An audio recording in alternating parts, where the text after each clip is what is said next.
Welcome everyone to another episode of Tutorial Tuesday. It is week number 8, 2020. I'm so glad that you're along with us. Hey, I just have a few announcements and then we'll get right into your questions and some follow-up questions from last week. Announcement number 1. I would like to make a big shout out and say a big thank you to Treasure State Lifestyles magazine up in Great Falls, Montana.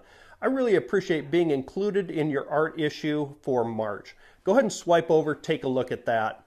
Also, follow their Instagram page. Now, it's something special to be published all the time, but when it's a local magazine, especially in a town that I grew up in and surrounding the C.M. Russell Art Auction, that one is really special to me, so check it out.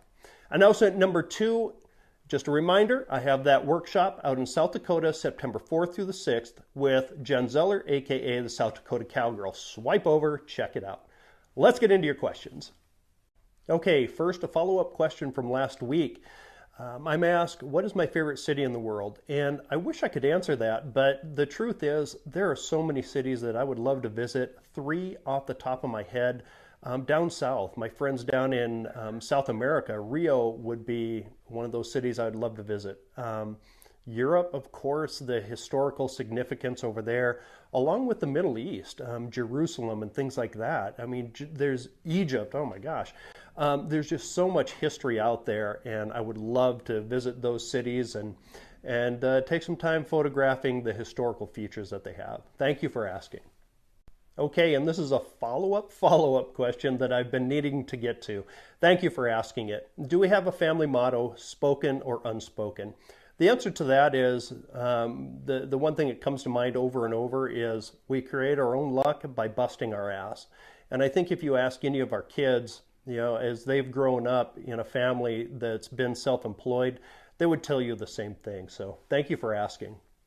Okay, another follow-up question. Will I ever do a photography workshop in Utah? Yes, I do photography workshops in Utah at least once a year, and I might do later in the fall, I might do just a quick weekend workshop, so watch for that.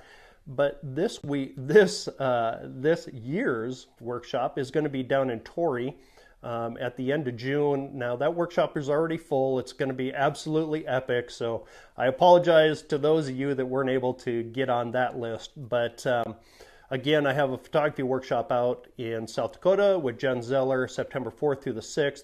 But watch for a quick weekend workshop in the fall here in Utah. Short answer to this, yes, absolutely I do. In fact, I've created my own presets over the years based on how I shoot and where I shoot. In fact, you need to reduce the amount of time that you're in editing because when you're self-employed, time is money.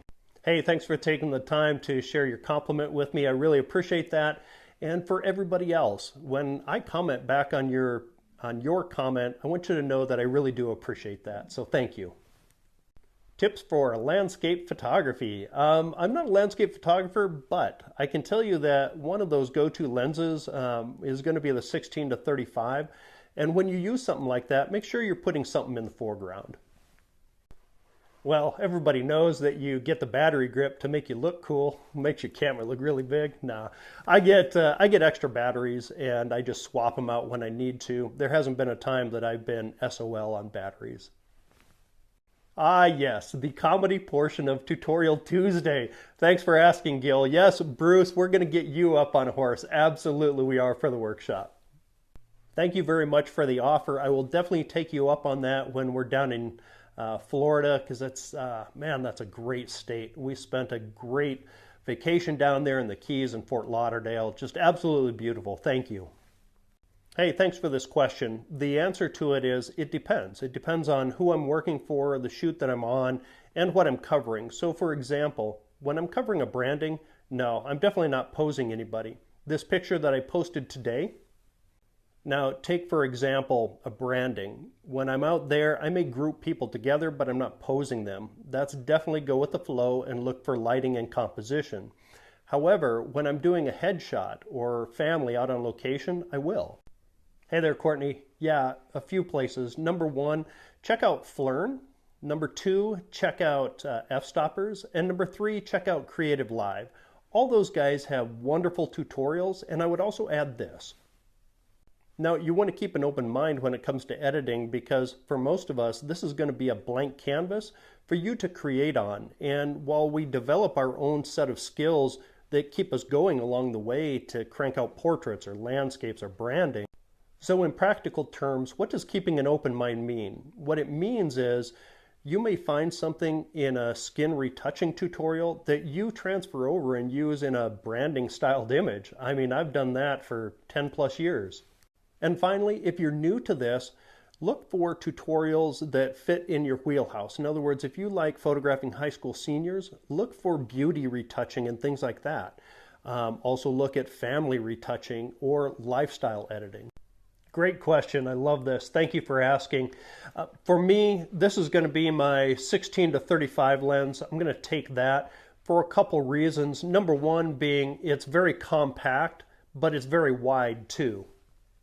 For me, the reason that I would take my 16 to 35 on that trip, along with it being compact, it allows me to put the viewer where I'm at. This is always a good question because of the environments that we shoot in. Anything dealing with ranch life typically isn't going to be clean, and you have to take care of your equipment when you're out in these situations. I wrote a blog post about it, swipe over. Well, along with the timer release on your camera, anywhere from 5 seconds to 30 seconds, I also use this Canon RC6 release right here. This has worked out really well for me over the years. Thank you guys. I appreciate your compliment and I appreciate you guys tuning in as well.